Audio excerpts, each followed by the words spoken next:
اعوذ باللہ من الشیطان الرجیم بسم اللہ الرحمن الرحیم رب اشرح لی صدری ویسر لی امری واحلل عقدۃ من لسانی یفقہوا قولی۔ حیات الصحابہ رضی اللہ عنہم، حصہ اول، دعوت کا باب۔ حضرت عمیر بن وہب جہمی رضی اللہ تعالیٰ عنہ کا انفرادی دعوت دینا اور ان کے اسلام لانے کا قصہ۔ حضرت عروہ بن زبیر رضی اللہ عنہ فرماتے ہیں کہ جنگ بدر میں شکست کھانے کی پریشانی کے چند دنوں کے بعد عمیر بن وہب جہمی صفوان بن امیہ کے ساتھ حتیم میں بیٹھے تھے۔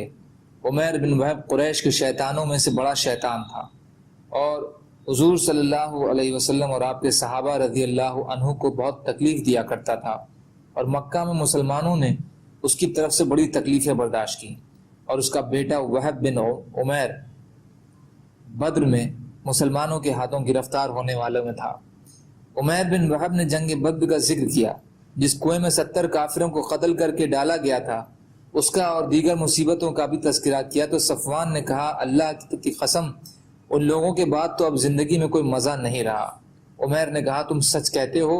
اللہ کی قسم، اگر مجھ پر قرضہ نہ ہوتا جس کی ادائیگی کا فی الحال میرے پاس کوئی انتظام نہیں ہے، اور اپنے پیچھے بال بچوں کے ضائع ہونے کا خطرہ نہ ہوتا، تو میں ابھی سوار ہو کر محمد صلی اللہ علیہ وسلم کے پاس جاتا اور نعوذ باللہ ان کو قتل کر دیتا، کیونکہ میرے لیے ان کے پاس جانے کا ایک بہانہ ہے، اور وہ یہ ہے کہ میرا بیٹا ان کے ہاتھوں میں قید ہے۔ صفوان بن امیہ اس موقع کو غنیمت سمجھا اور کہا، تمہارا قرض میرے ذمے ہے، میں اسے تمہاری طرف سے ادا کر دوں گا، تمہارے بال بچے میرے بال بچوں کے ساتھ رہیں گے، اور جب تک وہ زندہ رہے میں اپنی وسعت کے مطابق ان کا پورا خیال کروں گا۔ عمیر نے کہا، میری اور اپنی یہ باتیں راز میں رکھنا۔ صفوان نے کہا، ایسا ہی کروں گا۔ عمیر سے کہنے پر تلوار لے کر تیز کر دی اور زہر میں بجھا دی گئی۔ پھر وہاں سے چل کر وہ مدینے پہنچے۔ حضرت عمر بن خطاب رضی اللہ عنہ مسلمانوں کی ایک جماعت میں بیٹھے ہوئے جنگ بدر کے حالات کا تذکرہ کر رہے تھے، اور مسلمانوں کو اللہ تعالیٰ نے جو ظاہر کے خلاف فتح سے نوازا اور دشمنوں کی جو کھلی شکست دکھائی اس کا تذکرہ کر رہے تھے۔ اتنے میں حضرت عمر کی نگاہ عمیر بن وہب پر پڑی، جو گلے میں تلوار لٹکائے ہوئے مسجد کے دروازوں پر اپنی سواری بٹھا چکے تھے۔ حضرت عمر نے کہا، یہ کتا اللہ کا دشمن عمیر بن وہب بری نیت سے ہی آیا ہے، اسی نے ہمارے بیچ فساد برپا کیا تھا اور بدر کے دن ہمارا اندازہ لگا کر اپنی قوم کو بتایا تھا۔ اس لیے حضرت عمر رضی اللہ عنہ فوراً حضور صلی اللہ علیہ وسلم کی خدمت میں گئے اور عرض کیا، یا نبی اللہ صلی اللہ علیہ وسلم، یہ اللہ کا دشمن عمیر بن وہب اپنے گلے میں تلوار لٹکائے ہوئے آیا ہے، آپ نے فرمایا میرے پاس بھیج دو۔ تو حضرت عمر رضی اللہ تعالیٰ عنہ گئے اور عمیر کو تلوار کے پرتلے کو اس کے گریبان سمیت پکڑ کر کھینچا، اور اپنے ساتھ کے انصار سے کہا، تم سب جا کر حضور صلی اللہ علیہ وسلم کے پاس ٹھہر جاؤ، اس خبیث سے ہوشیار رہنا، اس کا کوئی اعتبار نہیں۔ پھر حضرت عمر اسے لے کر حضور صلی اللہ علیہ وسلم کی خدمت میں آئے۔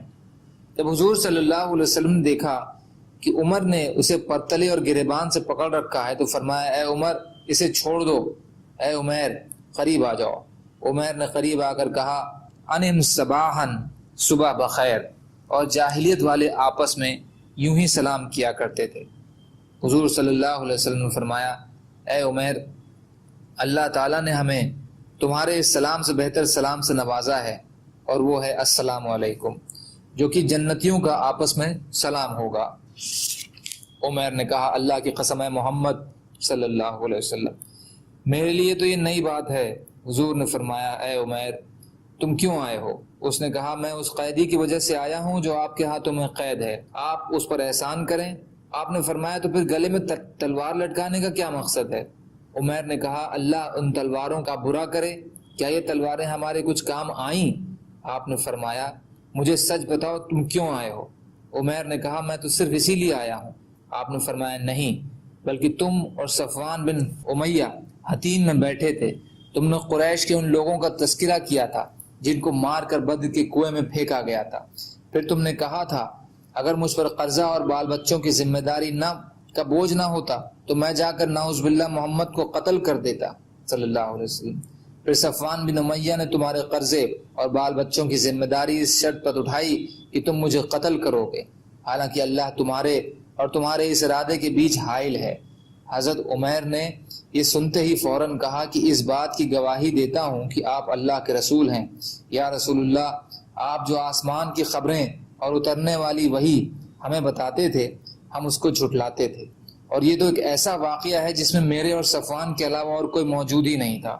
اللہ کی قسم، مجھے پورا یقین ہے کہ یہ بات آپ کو اللہ ہی نے بتائی ہے۔ لاکھ لاکھ شکر ہے اس اللہ کا جس نے مجھے اسلام کی ہدایت سے نوازا اور مجھے یہاں کھینچ کر لایا۔ پھر انہوں نے کلمہ شہادت پڑھا۔ حضور نے فرمایا، اپنے بھائی عمیر کو دین کی باتیں سکھاؤ اور قرآن اسے پڑھاؤ اور اس کے قیدی کو چھوڑ دو۔ سو صحابہ نے ایسا ہی کیا۔ پھر حضرت عمیر نے عرض کیا، یا رسول اللہ، میں اللہ کے نور کو مٹانے کے لیے بہت کوشش کیا کرتا تھا اور اللہ کے دین والوں کو بہت زیادہ تکلیف پہنچایا کرتا تھا۔ میں یہ چاہتا ہوں کہ آپ مجھے اجازت دیں کہ میں مکہ جا کر مکے والوں کو اللہ اور رسول کی طرف اور اسلام کی طرف دعوت دوں۔ امید ہے اللہ تعالیٰ انہیں ہدایت دیں، ورنہ میں ان کو ان کے دین کی وجہ سے ایسے ہی تکلیفیں دوں گا جیسے میں آپ کے صحابہ کو دین کی وجہ سے دیا کرتا تھا۔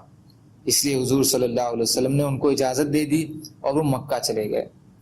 حضرت عمیر بن وہب کے مکہ روانہ ہونے کے بعد صفوان یہ کہا کرتا تھا کہ اے لوگوں، کچھ دنوں کے بعد تمہیں ایک ایسی خوشخبری ملے گی جو تمہیں بدر کی ساری مصیبتیں بھلا دے گی۔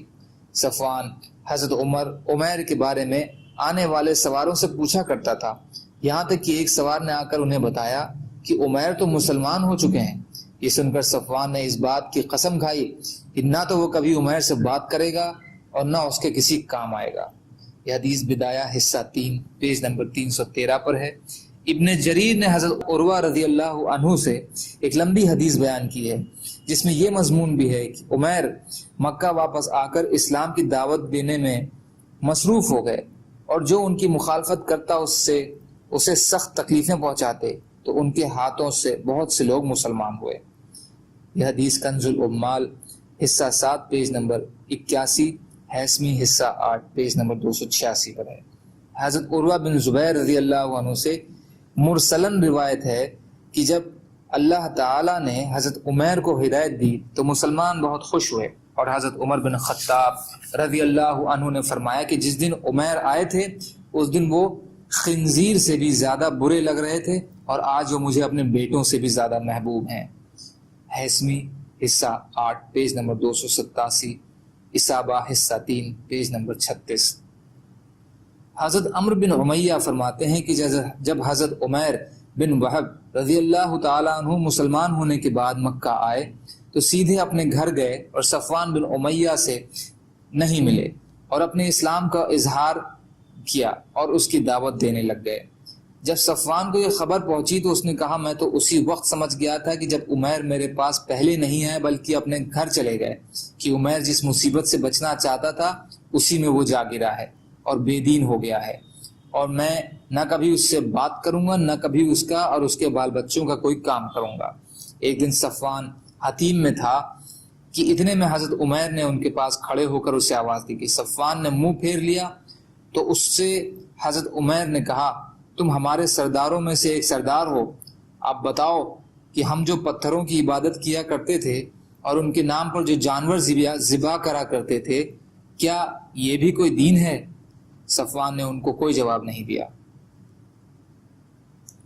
استیاب حصہ 3 پیج نمبر 486۔ صفوان بن امیہ کے اسلام لانے کے بارے میں حضرت عمیر نے جو کوشش کی اس کا تذکرہ پہلے گزر چکا ہے۔